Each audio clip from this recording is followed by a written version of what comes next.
Tonight, City Council members approved a request to adopt plans, specs, and the estimated cost for the second phase of a project to reconstruct the roof of the terminal building at Sioux Gateway Airport. The council passed the item 4-0.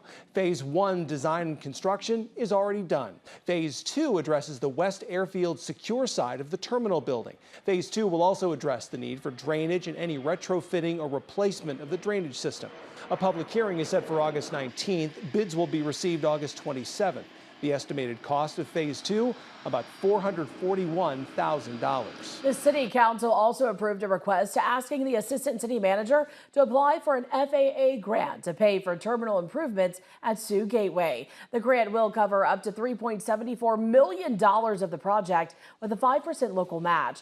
The project includes the replacement of a passenger boarding bridge and 7 remaining HVAC units at the terminal building. All work is contingent upon the airport getting the grant funding.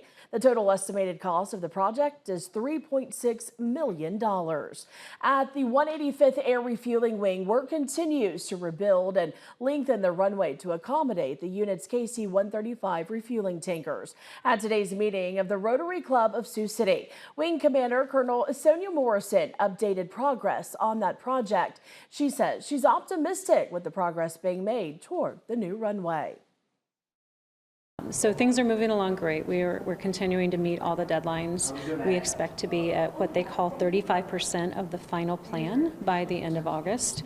So that will allow us to be considered to be put on the timeline to receive funding. The runway expansion project is needed to accommodate the tankers operated by the 185th. Right now, tankers have to carry less fuel in order to take off on the shorter runway.